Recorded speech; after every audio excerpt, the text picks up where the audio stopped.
에돔 사람 도액이 어떻게 해서 사울 왕의 부하 가운데 한 사람이 되었는지는 궁금합니다. 알 수 없습니다. 그런데 지금 이 도액이라는 사울 왕의 신하가 거짓말을 하고 있습니다. 시편 52편에 다윗이 이 도액에 관하여 하나님께 간절히 기도하는 내용이 있는데요. 도액이 사울 왕에게 고자질을 하는 것을 보면 진실을 다 말하지 않고 왜곡시킵니다. 그리고 도액은 에돔 사람, 이방 사람으로서 왕이 원하는 것이 무엇인지를 잘 파악해서 그 왕에게 잘 보여서 출세를 하려고 하는, 권력을 잡으려고 하는 사람임이 분명합니다. 아히멜렉과 다윗의 대화를 도액이 다 들었습니다. 그런데 사울 왕에게 보고할 때는 가장 핵심적인 내용을 빠뜨립니다. 아히멜렉이 다윗을 도와준 이유는 딱 한 가지입니다. 사울 왕의 충성된 신하, 사울 왕의 사위로서 왕이 내린 특별한 임무를 수행 중이다라고 아히멜렉에게 이야기했습니다. 아히멜렉은 그 말을 믿고 염려했지만 그 말을 믿고 다윗을 도와준 것입니다. 도액은 그 말을 빠뜨립니다. 오히려 도액은 사울 왕에게 아히멜렉은 왕이 말한 것처럼 다윗이 왕을 반역하는 줄 알고도 의도적으로 다윗을 도와줬습니다.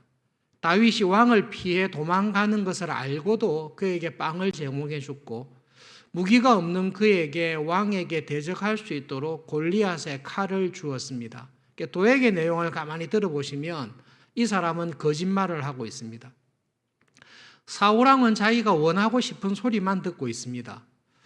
그 이야기를 듣고 사울 왕이 하나님의 제사장들을 다 죽이라는 명령을 내립니다. 여기서 정말로 놀라운 사실은 이 사울 왕의 이 준엄한 광기에 사로잡혀서 미움에 사로잡혀서 하나님의 제사장들을 죽이라는 명령을 딱 받았는데요. 사울과 함께 지냈던 신하들이, 부하들이 이 사울 왕의 명령을 듣지를 않습니다. 여러분, 만약에 저와 여러분이 사울 왕의 친히 돼 사울과 함께 회의에 참석하는 믿을 만한 장군이었다면 왕이 지금 이 엄명을 내릴 때에 왕의 명령을 거절한다는 것은 엄청난 용기가 필요합니다. 아마 사울의 부하들도 도액이라는 사람을 잘 알 것입니다. 그리고 아히멜렉이 다윗을 왜 도왔는지에 대한 변명을 다 들었을 것입니다. 부하들이 볼 때에도 사울 왕의 명령은 부당하다. 이것은 굉장히 의심스럽다. 이렇게 함부로 무고한 사람을 죽여서는 안 된다라는 생각이 부하들에게도 있었을 것입니다. 부하들의 마음속에 사울 왕처럼 확실하게 아히멜렉이 왕을 반역하고 왕을 대적하는 다윗을 의도적으로 도왔다라는 게 확실했다면 모든 부하들이 한마음으로 왕의 명령을 듣지 않지는 않았을 것입니다. 부하들은 알고 있습니다. 사울이 지금 얼마나 다윗을 죽이려고 하는지 알고 있습니다. 얼마 전에 자기 눈으로 봤습니다. 다윗을 변호하는 자기 아들 장남인 요나단을 창으로 던져서 죽이려고 했던 아버지 사울 왕의 모습을 부하들이 다 보고 알고 있습니다. 그렇지만 지금 이 명령 앞에서는 부하들이 하나도 움직이지를 않습니다. 성경은 그 부하들의 마음속에 이 부하들이 왕의 명령을 거절할 때에 자기들이 당할 두려움을 알고 있었지만 부하들은 하나님의 제사장들을 죽이는 것에 대해 더 두려워하고 싫어했습니다. 부하들의 마음속에는 두려움이 있습니다. 사울 왕에 대한 두려움도 있지만 하나님의 제사장을 친다고 할 때에 하나님 앞에 저지르게 될 자기들의 죄에 대한 두려움이 있습니다. 사울 왕은 하나님에 대한 두려움이 없습니다. 하나님의 제사장을 죽인다라고 할 때에 그건 하나님을 향해 반역을 하는 것과 똑같은데 사울 왕은 그 일에 대해서 용감합니다. 그러나 사울 왕의 부하들은 사울 왕과 달리 하나님을 경외하는 마음으로 왕의 명령에 위험을 무릅쓰고 불순종을 하고 있습니다. 지금 사울 왕과 똑같은 마음을 가지고 있는 사람이 있습니다. 그게 에돔 사람 도액입니다. 굳이 에돔 사람이라고 이야기한 것은 이 에돔 사람의 마음속에는 하나님에 대한 두려움, 하나님에 대한 믿음이 없습니다. 사울왕과 똑같은 마음을 가진 사람이 그와 함께 전쟁터에서 목숨을 걸고 싸웠던 부하들이 아니라 하나님에 대한 두려움과 믿음이 전혀 없는 이방인의 마음과 사울왕의 마음이 똑같습니다. 사울이 부하들에게 명령한 것을 듣지 않자 도액에게 명령했습니다. 노브로 군사를 이끌고 가서 노브에 있는 제사장들을 다 죽이라. 너는 돌아가서 제사장들을 다 죽이라고 이야기할 때에 도액은 하나님에 대한 두려움이 없고 왕에 대한 호감, 왕에게 잘 보이려고 하는 마음만 충만했기 때문에 아무런 걱정 없이 그는 노브에 가서 하나님의 제사장들을 철저하게 죽입니다. 사무엘상 22장 19절에 있는 말씀과 사무엘상 15장 3절에 있는 말씀을 우리 함께 보겠습니다. 사무엘상 22장 19절은 사울왕의 명령을 받아서 도액이 노브에 가서 한 일이고, 사무엘상 15장 3절 말씀은 하나님께서 사울을 왕으로 세우고 난 이후에 아말렉을 진멸하라고 하나님께서 사울왕에게 명령하신 내용입니다. 같이 읽어보겠습니다. 제사장들의 성읍 노브의 남녀와 아이들과 젖먹는 자들과 소와 나귀와 양을 칼로 쳤더라. 지금 가서 아말렉을 쳐서 그들의 모든 소유를 남기지 말고 진멸하되 남녀와 소아와 젖먹는 아이와 우양과 낙타와 나귀를 죽이라 하셨나이다 하니, 저 구절을 잘 보십시오. 진멸하라는 명령은 똑같습니다. 그런데 하나는 하나님께서 하나님의 원수인 아말렉을 진멸하라는 것이고, 하나는 하나님을 믿고 섬기는 하나님의 제사장들을 진멸하라는 명령입니다. 사울이 하나님의 종이라면 하나님의 말씀에 순종할 것입니다. 하나님의 말씀은 하나님의 원수인 아말렉을 진멸하라는 것입니다. 거기에 사울은 하나님의 말씀을 듣지 않습니다. 하나님의 종이 아닙니다. 지금 제사장들과 제사장의 가족들, 자녀들, 젖먹는 아이들, 나이 많은 사람들, 제사장 마을에 있는 모든 소와 나귀와 양들을 진멸하는 것은, 하나님의 백성을 진멸하고 죽이는 것은 마귀가 하는 일입니다. 문자 그대로 마귀가 하는 일입니다.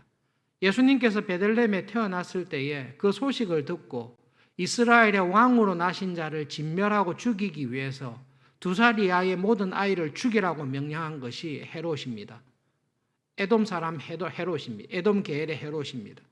하나님의 백성들을 진멸하기 위해서 태어난 모든 남자아이를 나일강에 빠뜨려 죽이라고 명령한 것이 바로 그 한 명령인데요. 그것이 사탄이, 마귀가 하나님의 나라, 하나님의 교회, 하나님의 자녀들에게 행하는 일입니다.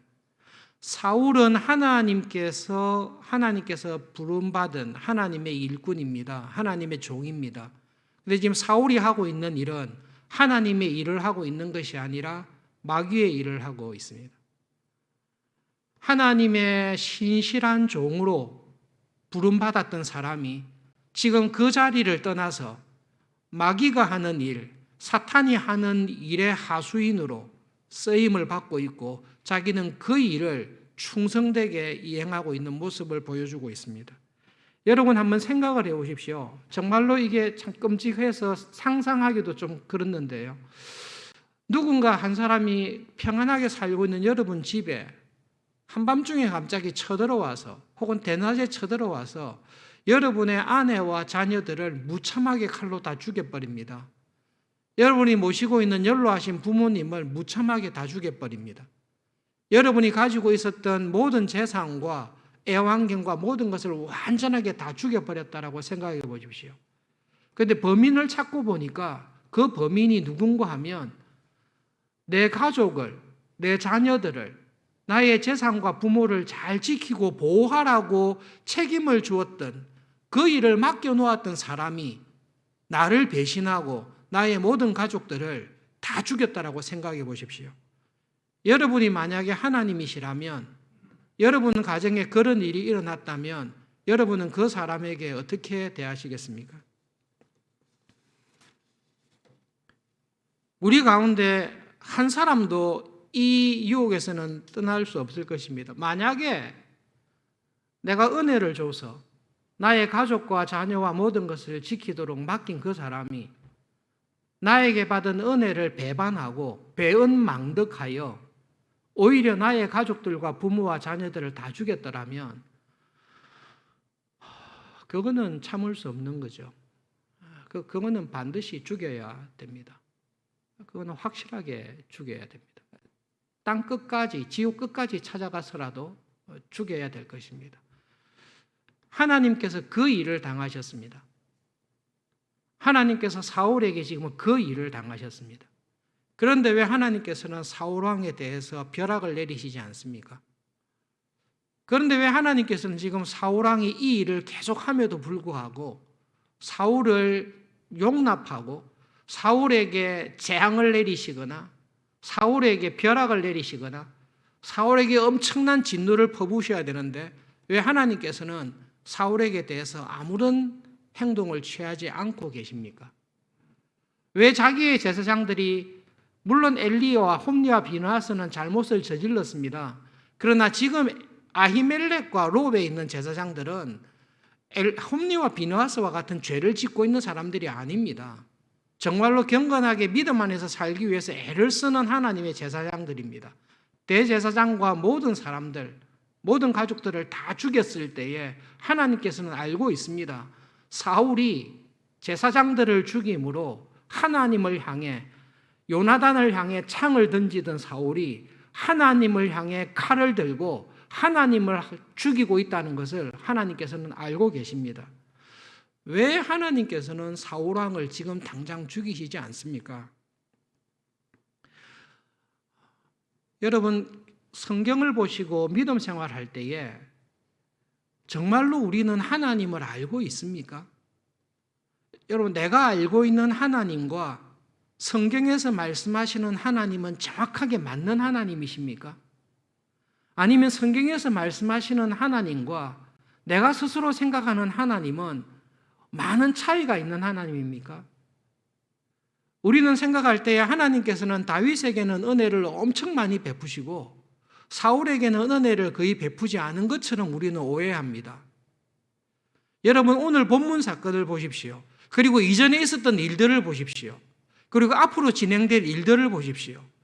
하나님께서 죄인인 사울 왕에게 은혜 베푸시는 것을 포기하거나 멈추신 적이 있습니까? 지금 당장 하나님께서 개입하셔서 죽이셔야 되는데 하나님께서는 신기하게도 정말로 의외의 하나님으로서 우리가 하나님이라면 하실 수 없는 일들을 하고 계십니다. 베드로후서 3장 9절에 이런 말씀이 있습니다. 함께 읽어보겠습니다. 주의 약속은 어떤 이들이 더디다고 생각하는 것 같이 더딘 것이 아니라 오직 주께서는 너희를 대하여 오래 참으사 아무도 멸망하지 아니하고 다 회개하기에 이르기를 원하시느니라. 베드로가 이 말을 했습니다. 하나님께서는 정말로 오래 참고 계십니다. 내가 생각하는 인내의 한계를 넘어서도록 오래 참으십니다. 그리고 하나님께서는 정말로 아무도 사울 왕이라 할지라도 가론 유다라 할지라도 다윗이라 할지라도 그 누구도 멸망에 이르지 않고 회개하기를 원하시고 회개의 기회를 끝까지 주십니다. 여러분, 하나님에 대해서 깊게 생각해 보십시오. 인디아나에서 어떤 목사님께서 폴 워셔라는 목사님께서 실제로 있었던 이야기를 기록한 내용이 있습니다. 인디아나에 있는 어떤 도시에 가서 교회에서 말씀을 전했습니다. 말씀을 전하고 죄를 회개하고 예수님을 믿으라고 이야기를 했습니다. 그럴 때 9살짜리 남자아이가 영접하라고 불렀을 때 나와서 울면서 이야기를 했습니다. 목사님, 나처럼 악한 죄인도 구원받을 수 있습니까? 말씀을 딱 듣고 하나님의 죄에 대한 심판의 이야기를 딱 들었을 때에 예수님을 영접해야 된다는 이야기를 들었을 때에 이 9살짜리 아이 마음속에 너무너무 큰 갈등이 생긴 것입니다. 나도 예수님을 믿고 구원받고 싶은데 내가 지은 죄가 너무 심각하다라는 이 성령님의 감동 속에 나와서 정말로 교인들과 목사님 앞에 나 같은 죄인도 구원받을 수 있습니까? 진지하게 물었습니다. 목사님께서 예수님의 십자가의 보혈로 구원받을 수 있다. 무슨 죄를 지었냐라고 물었을 때 그 아이가 이야기했습니다. 제가 어머니의 말씀을 듣지 않았습니다. 이야기를 듣고 모든 교인들이 다 웃었습니다. 그게 무슨 죄냐라는 거죠. 다 안 듣는데. 그럴 때 폴 워셔 목사님께서 교인들에게 이야기를 해주셨습니다. 여러분, 하나님 앞에서 죄에 대한 태도가 어떤지를 성령님께서 이 아이를 통해 우리에게 말씀해 주고 계십니다. 여러분, 하나님 앞에서 가벼운 죄, 큰 죄가 없습니다.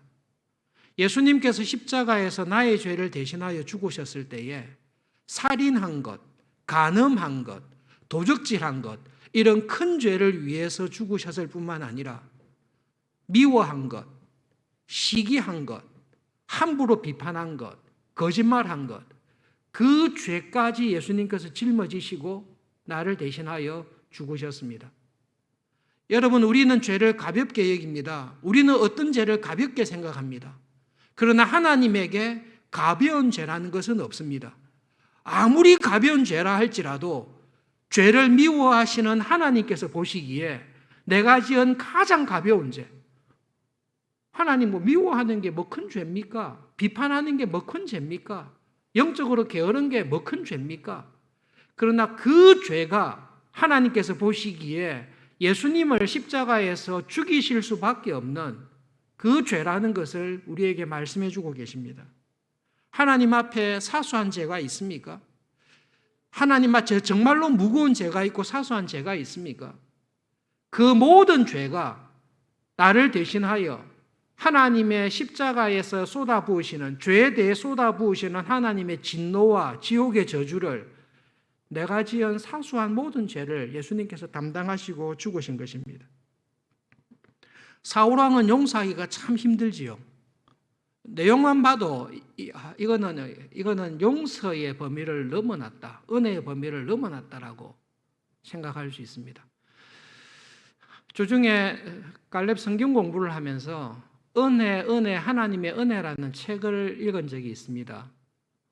3, 4월 중에 읽었었는데요. 그 책을 읽는 가운데 함께 공부하는 집사님들 가운데 이런 질문이 떠올랐습니다.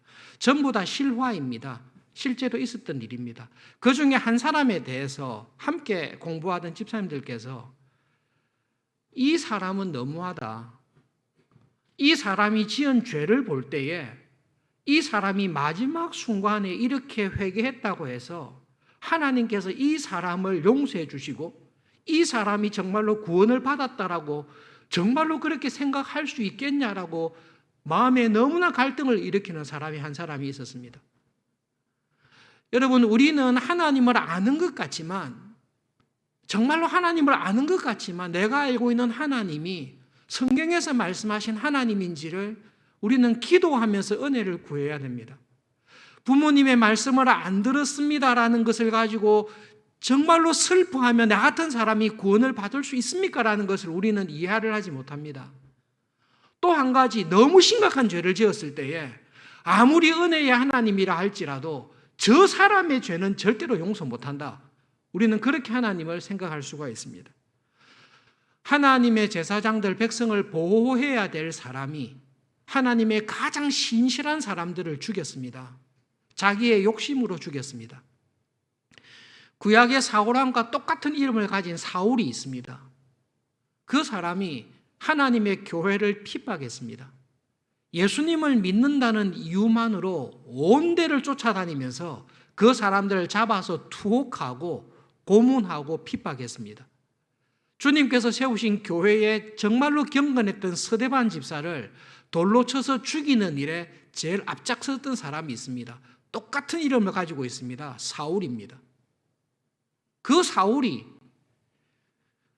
하나님의 백성들을 위한다는 마음에서 백성들을 죽이면서 갈 때에 부활하신 예수님께서 다메섹으로 가던 길에 그 사울에게 나타나셔서 하신 말씀이 있습니다. 사울아, 사울아, 너 왜 나를 핍박하냐?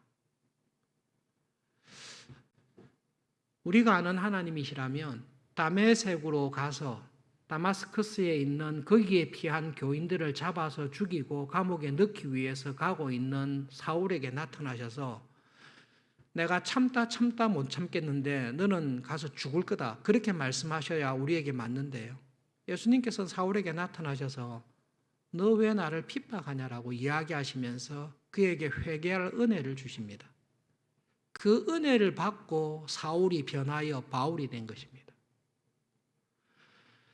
하나님께서 사울 왕에게 다메섹으로 가던 사울에게 주신 은혜보다 더 큰 은혜를 주십니다. 사울 왕이 하나님을 죽이기 위해서 제사장들을 다 죽였습니다. 그 다음에 하나님께서 사울 왕에게 어떤 은혜를 베푸십니까? 분명히 죽을 수밖에 없는 상황에 들어갔는데요, 다윗을 통해서 사울 왕의 목숨을 2번이나 살려줍니다. 사울은 압니다. 자기를 살려주는 분이 다윗이 아니라 하나님께서 자기의 그 모든 죄를 아시고도 정말로 뉘우치고 회개하고 구원에 이르기를 원하시는 마음으로 그에게 계속 은혜를 베풀어 주신다는 것을 사울 왕은 알고 있습니다. 그런데 사울 왕은 회개하지를 않습니다. 하나님께서 구원의 은혜를 계속 주십니다. 지금과 같은 죄악된 자리에서 미움과 왕권에 관한 욕심과 자기 소견에 좋을 대로 살아가는 자리에서 회개하도록 하나님께서는 끊임없이 은혜를 베풀어 주십니다. 그 은혜를 사울은 끊임없이 거절하고 있는 것입니다.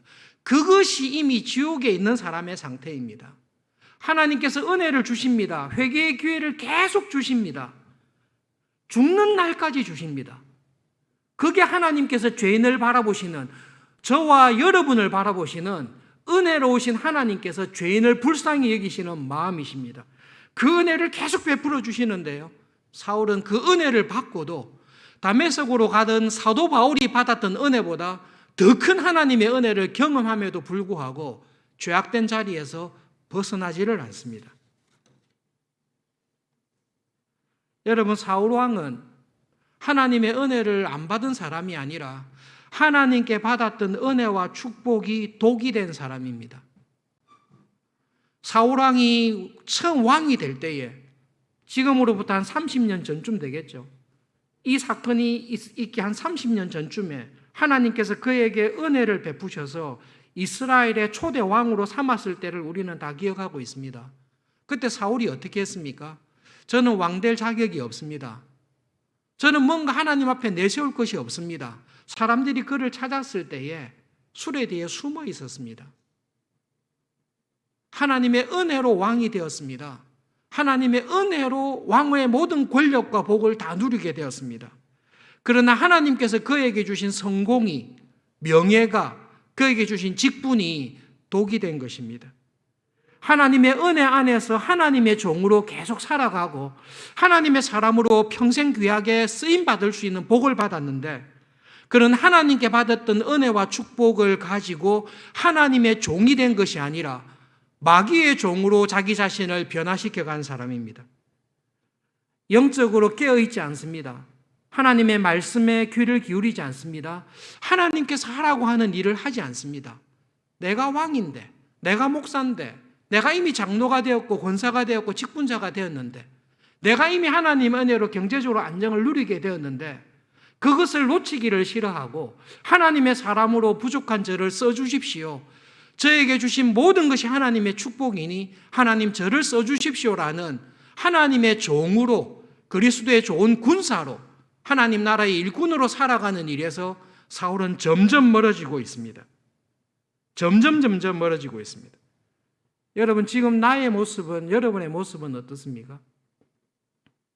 30년 전에 사울왕의 모습과 하나님의 은혜와 축복 가운데 많은 것을 받아 누렸던 30년이 지난 이후의 사울왕의 모습을 비교해 볼 때에 나는 지금 하나님 앞에서 어떤 사람으로 변했습니까?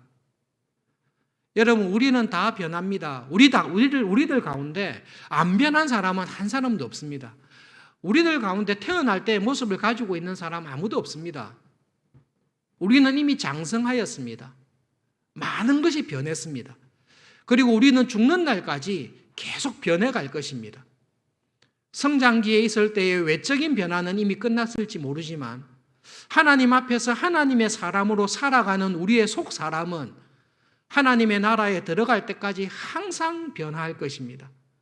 여러분, 지금 여러분들의 영적인 모습과 하나님께서 꿰뚫어 보시는 여러분의 속 사람의 모습과 지금으로부터 5년 전에, 10년 전에 혹은 여러분이 처음 예수님을 믿었을 때의 여러분의 모습은 지금 어떻게 변화되고 있습니까? 경건 생활과 하나님을 사랑하는 일에 열심을 내고 있습니까? 기도 생활에 큐티하는 일에, 주님의 교회를 사랑하는 일에, 교회를 돌아보고 복음을 전하는 일에 여러분 정말로 변화가 있습니까? 주위를 보니 아무도 안 변하더라. 그게 무슨 죄냐? 어머니 말을 듣지 않은 게 무슨 죄냐? 그것이 하나님의 은혜 안에 있는 우리의 참된 모습입니까? 경건하게 살아간다고 애를 쓰는 사람들이 있습니다.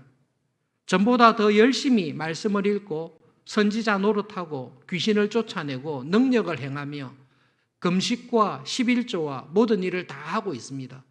그런데 이 사람들은 나올 때마다 하나님 앞에 이것이 자기의 자랑이 됩니다. 예수님께서 그들을 향해 이야기하십니다.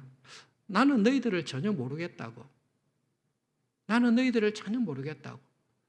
이 사람들은 자기의 의가 있습니다. 자기가 행한 모든 것이 하나님 앞에서 의가 되고 공로가 되는 사람들이 있습니다. 아무런 변화가 없는 것, 하나님의 은혜 안에 있는 사람이 아닙니다. 하나님께서 받은 은혜와 축복 가운데 자기의 거룩과 경건을 자랑하는 것, 예수님께서 모른다고 말씀하십니다. 정말로 하나님의 은혜 안에 있는 사람은 어떤 사람입니까? 여러분, 우리는 갈라디아서를 지금 곧 묵상을 하게 됩니다. 갈라디아서 2장 20절에서 하나님의 은혜 안에 있는 사람이 어떤 사람인지를 사도 바울은 하나님께서는 분명하게 말씀하고 계십니다. 갈라디아서 2장 20절, 여러분 이 구절은 그냥 암송하셔서 날마다 묵상하시면 좋겠습니다. 함께 읽어보겠습니다. 내가 그리스도와 함께 십자가에 못 박혔나니 그런즉 이제는 내가 사는 것이 아니요 오직 내 안에 그리스도께서 사시는 것이라. 이제 내가 육체 가운데 사는 것은 나를 사랑하사 나를 위하여 자기 자신을 버리신 하나님의 아들을 믿는 믿음 안에서 사는 것이라. 여러분 20절 저 말씀을 보십시오. 내가 사는 것이 아닙니다. 내 안에 누가 사십니까? 예수님께서 사십니다. 언제 사십니까? 예배 드릴 때에, 직장에서 일을 할 때에, 불신자들과 함께 부딪히는 일이 있을 때에, 남편과 아내를 대할 때에, 부부와 자녀를 대할 때에, 내가 어느 곳에서 있든지 무슨 일을 하든지 내 안에 누가 살아 계십니까?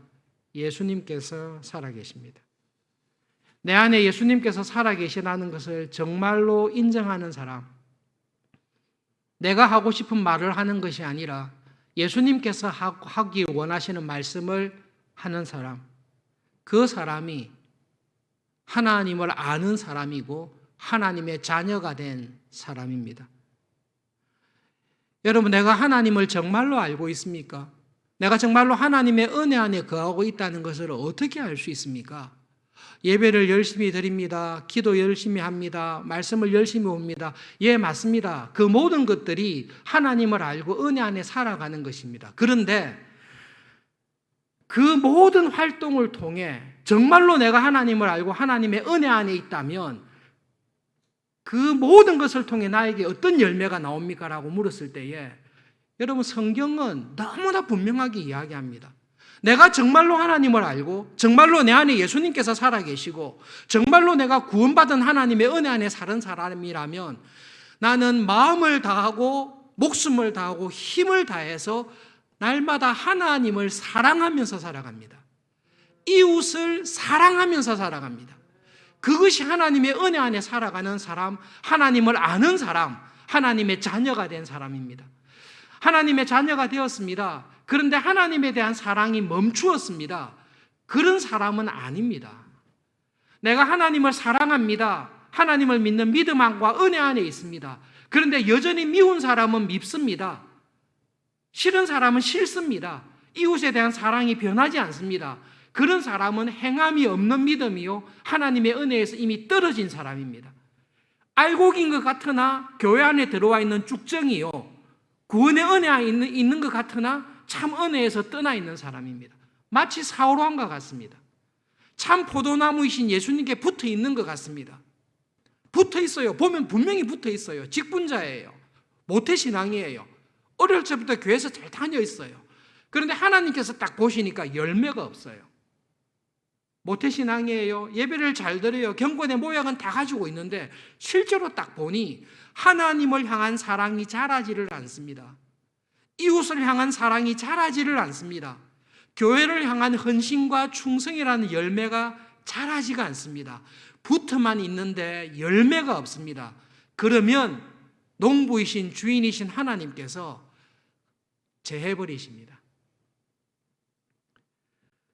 농부이신 하나님께서 딱 보시고 참 포도나무이신 주님께 붙어 있는지 안 붙어 있는 가지를 무엇으로 판결합니까? 선지자 노릇한 것, 제사장 노릇한 것, 귀신을 쫓아낸 것, 능력을 행한 것, 11조 생활 잘한 것으로 하는 것이 아니라 그 사람이 정말로 포도나무에 붙어 있으면 열매를 맺는데 하나님에 대한 사랑이 크게 되어 있습니다.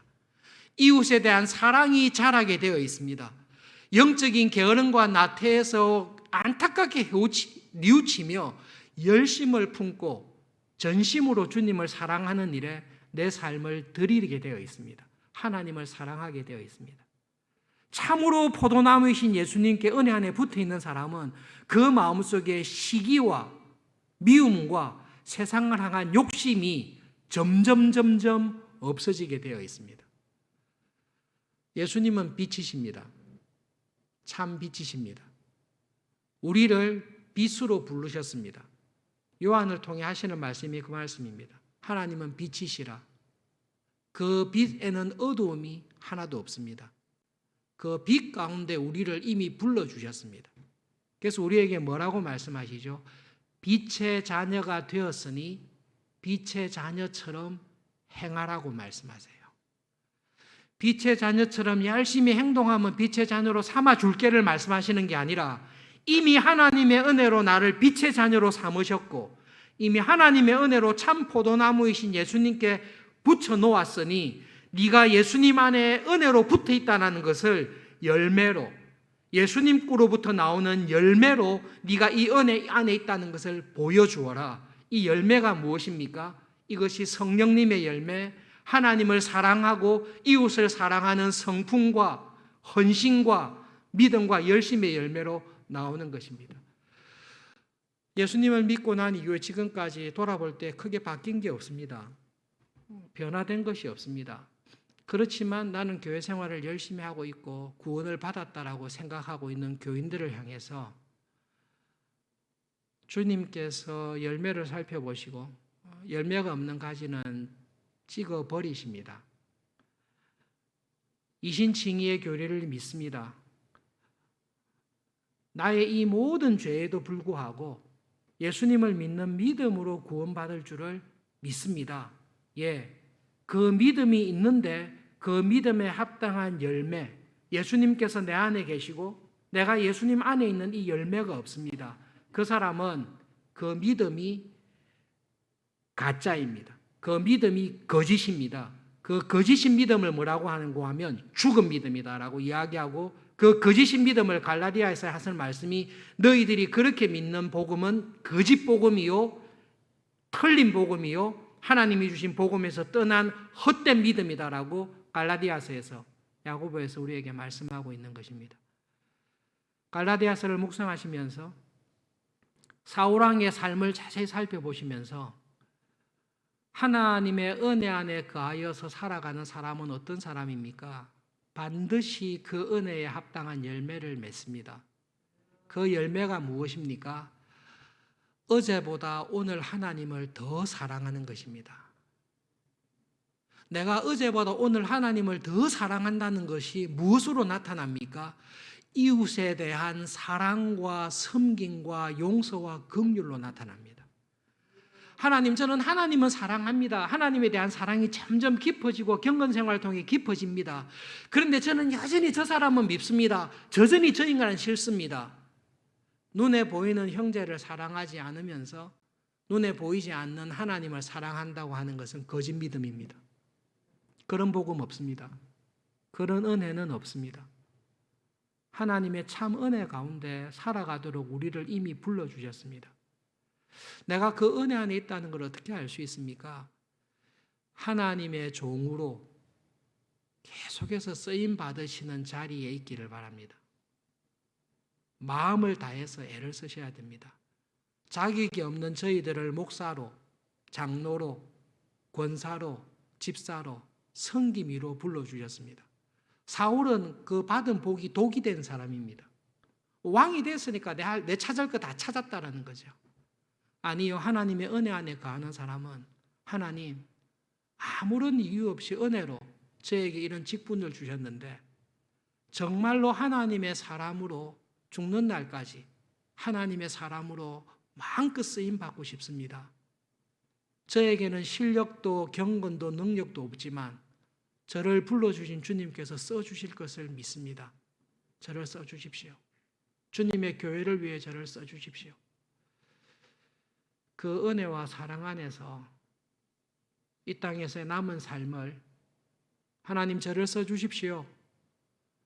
부족하지만 써주십시오. 하나님에 대한 사랑이 날마다 커지게 해주십시오. 교회와 이웃에 대한 사랑이 날마다 커지게 해주십시오. 그 기도를 항상 드리면서 살아가는 저희들이 되기를 바랍니다. 말씀을 기억하면서 이 시간 간절히 하나님께 함께 기도하겠습니다. 하나님, 저의 남은 삶을 정말로 하나님의 종으로 써주십시오. 정말로 하나님의 종으로 써주십시오. 하나님에 대한 사랑이 점점 커지게 해주십시오. 이웃에 대한 사랑이 점점 커지게 해주십시오. 교회를 향한 사랑과 충성이 점점 커지게 해주십시오. 그 은혜를 저에게 주십시오. 간절히 하나님께 함께 기도하겠습니다.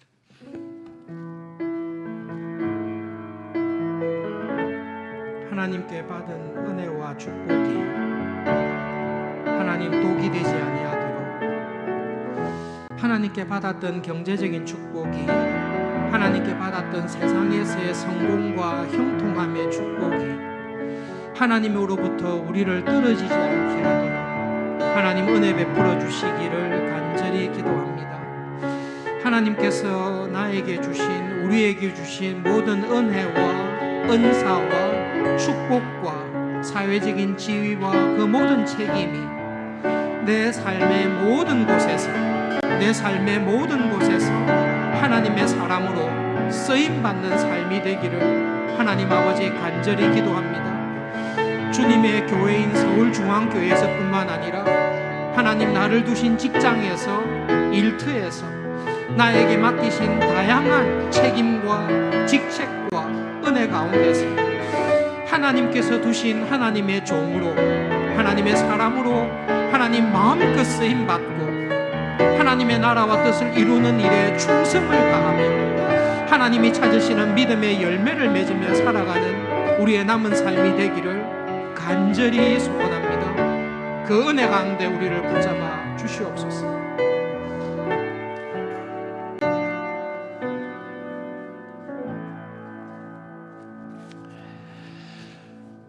하나님께서 주신 은혜와 은사와 축복이 사울왕에게 독이 되었습니다.